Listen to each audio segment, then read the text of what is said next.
Lurching. It's a term that comes from Tecmo Super Bowl that we're all familiar with, I believe, and it describes this. Using a defensive lineman, diving straight through the other team's offensive line and tackling their player, either a quarterback or a running back, in the backfield without them being able to react at all. That isn't possible in Tecmo Super Bowl 3, so we should stop using that term. Let's get it over with right here and now. There is no lurching going on in the Tecmo Legacy League because in this game it is entirely impossible. However, that doesn't mean there are certain uses of the defensive line that aren't abusive or otherwise something we want to examine and possibly outlaw. I think we're all familiar with Eric's defense-only challenges, and in playing those, he's developed a technique of using a dime defense and then rushing up the middle with the middle linebacker, specifically between the center and the guard that lines up just above him. This is a very difficult technique to get right. That gap is small and it's tough to fit through, and if you miss it, you're going to get bounced or dropped. Try it sometime. It's really difficult, and it's impressive that he's mastered it to the degree that he has. Eric has made the claim that what you just saw is essentially the same thing as what he's doing in the Tecmo Legacy League with the defensive lineman. And my gut feeling is that's not true. So I wanted to create this video to actually examine that and make sure that my gut feeling is right. So let's take a look and see if there is a difference between rushing a linebacker and rushing a defensive lineman. I'm using our current Tecmo Legacy League Week 14 1980 ROM here in this experiment, and it was important to me to make sure that the players that I used were equal. Now, I couldn't find a linebacker and a defensive lineman with exactly the same speed attributes. I'm talking about running speed, rushing power, and max speed. So what I did was I altered two of my players on the Los Angeles Rams, Larry Brooks and Jim Youngblood, to have identical speed numbers. Here you see Brooks, I gave him 50, 50, 50. And here's Youngblood, I gave him the same. So then I got to it. And first things first, man is this difficult. You're going to see here a few of my many failures. That space is so tight, I just don't think my 37-year-old eyes are quite capable of that sort of close focus anymore. But eventually I did get it to work.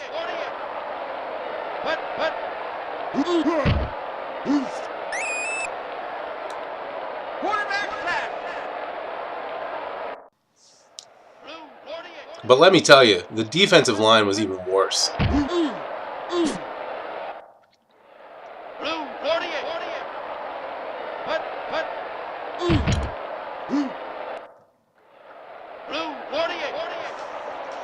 I mean, you got to not only fit through that tiny little gap, but you got to do it while moving up and make the right turn at exactly the right time or you're done.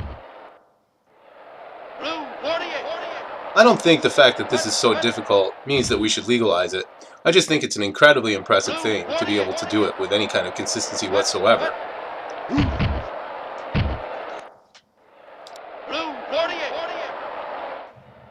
But as with the linebacker, eventually I did manage to make it through one time untouched.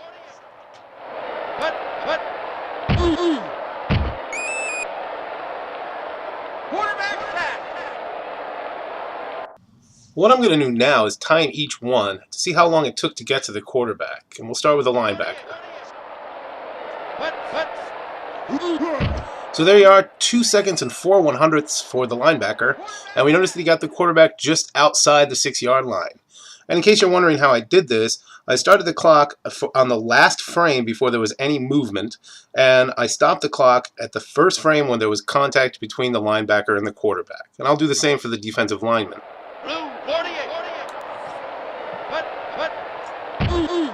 124, and I gotta say I was very surprised about this. I actually re-exported the clip, as you may have noticed, because I thought the timing might be off on the video, but I got this result multiple times, so I think it's correct. And that's 0.8 of a second difference, almost a full second.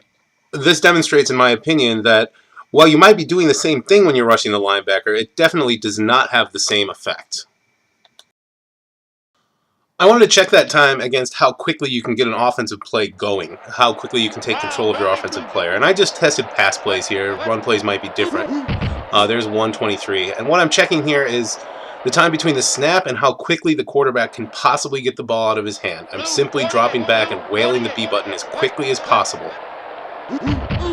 There's 121 this time. I didn't pick any plays in particular, just random plays. I did 8 or 10 of these, and the numbers always came in this range. 122. 125 was once. 120 was once. 122's a lot of that kind of time. There's 124, exactly the time that the defensive lineman got there. I also tried out a few of the most common running plays that are used in the Tecmo Legacy League. And on this particular play, I couldn't actually get a linebacker to slice through, but getting a defensive lineman in there was surprisingly easy.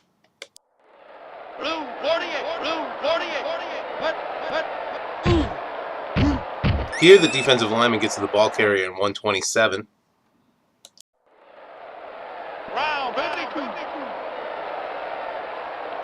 And here, I'm able to change direction in 1 second and 7/100ths of a second.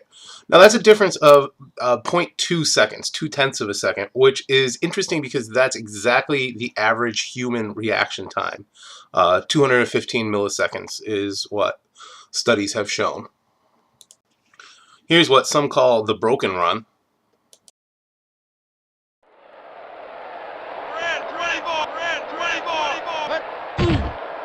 The linebacker gets to the ball carrier in 117.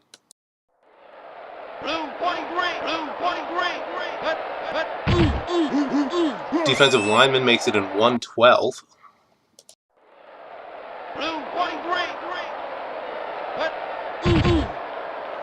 And again, it takes me longer to take control of the player than it took to get the defensive lineman to the ball carrier.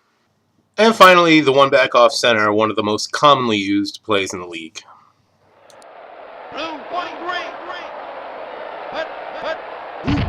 Here the linebacker makes it in pretty fast at 109.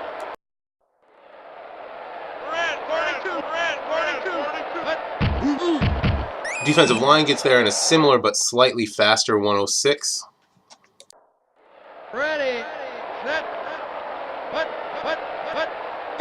able to change direction with my running back at just a touch over 1 second.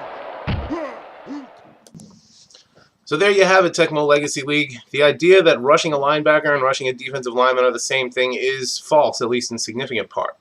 Now, the skills that you use in doing both of those techniques they're the same skills. You have to identify the gap, you have to hit the gap, and it's very difficult to do. I think with a defensive lineman, I would guess my success rate was probably about 5%.